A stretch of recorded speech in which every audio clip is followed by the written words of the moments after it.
Hey everybody, happy Thursday. Welcome to another episode of Daily IoT. Before we get started into the scooter project, which is a continuing theme, still working on that, I wanted to talk about how every day in my journey to learn more about electronics and the Internet of Things, I'm reading a little bit of the art of electronics. And I figured if I'm going to make a show that is hopefully daily, that's my goal, there's no reason that I can't share a little bit of the things I learn with you. And so today's topic was Zener Diodes, which, funny enough, in 15 years of getting an electrical engineering degree and doing projects, I have never used a Zener diode. I have heard, however, that they can serve as simple voltage regulators to fix a voltage in a circuit. And when I say fix, I don't mean because it's broken, I mean to set it at a certain value. And so what I learned today about Zener diodes is that they have what it's called a nonlinear current to voltage curve. And so if you take a resistor, it has what's called a linear current voltage curve, an IV curve.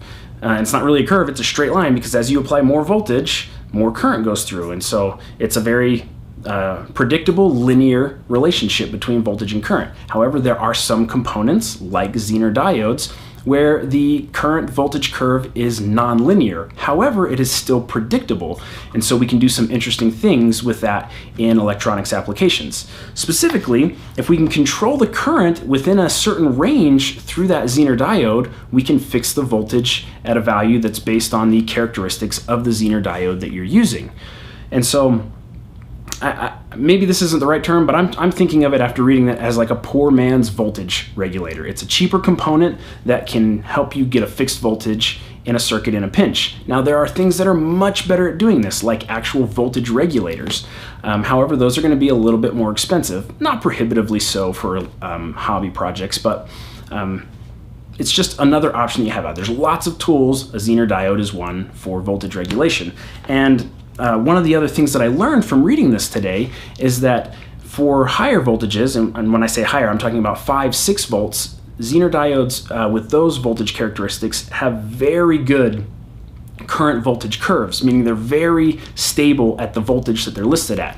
However, if you come down, as you come down, I'm not going to edit that out, I don't have time to edit. As you come down with voltages for Zener diodes, like 3.3 volts, if you're trying to get 3.3 volts to do something with like a particle photon, the curve is still predictable, but it's, as the book says, it's very dismal performance. And so you're not going to want to use a Zener diode to get a fixed voltage below 5 volts, is what I gather from reading this. And so that's it. That's the primer on Zener diodes for the day. Something new that I learned, and maybe new for you as well. Again, if you know more and there's some awesome trick or tip or important piece of information about Zener diodes that I haven't touched on, please stick it down in the comments so everybody can see it, including myself. I read every single comment. I love hearing from you guys. So that's today's fun learning facts from the art of electronics. Okay, so next up, scooter project. I'm trying to make progress on this so we're not spending forever on it, but I talked about last night, or yesterday, in yesterday's episode, that I was going to use Ethernet cable to run power, and how if I twisted the wires together, I ended up getting an equivalent 18 gauge wire, which is plenty of current carrying capacity for what I'm trying to do. Then I went outside to look at the scooter, and I noticed something fantastic, which is buried underneath of some of the cables that I didn't notice before. There's already a cable that has a built-in inline fuse that's rated at 5 amps, which is great. That's a spot that I can pull the 24 volts from without splicing any other wires. I'm not using that. It was part of the old charging circuit that I ripped out because I didn't need it anymore because of the battery change I made. Now, I also found in my box of scooter parts an old computer supply cable, which when I looked at the sheathing on it, it said it was 18 gauge, which means it's basically the same rating as I'm going to make with the Ethernet cable without having to twist wires together. And so I'm going to use that instead. It's long enough to go from the battery housing underneath and up through the steering column to get 24 volts to my DC to DC converter. And so that's the plan for today, is to wire that up, and hopefully today we'll have 5 volts at our disposal in the scooter project.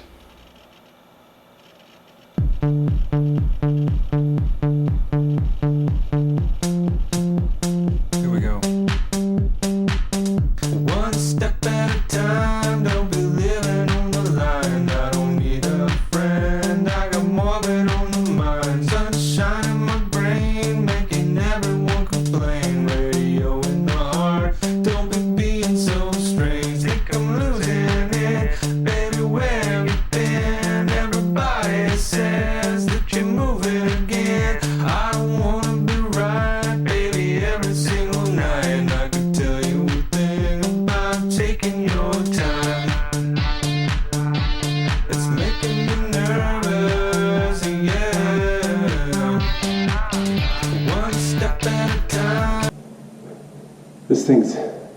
harder to run down the steering column than I thought.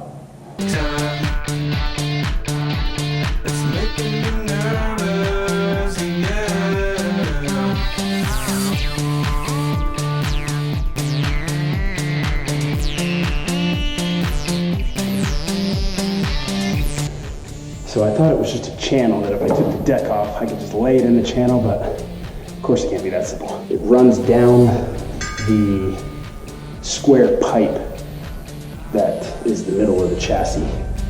So I'm having to thread it through and get it out the hole that's already just barely big enough for the existing wire. So we're almost there. We got it. Pro tip, don't forget to put the shrink wrap on before you connect everything permanently. Alright, that's it. Before we shrink wrap it up, let's put the battery in and see if we get 5 volts out of it. 5.06 volts.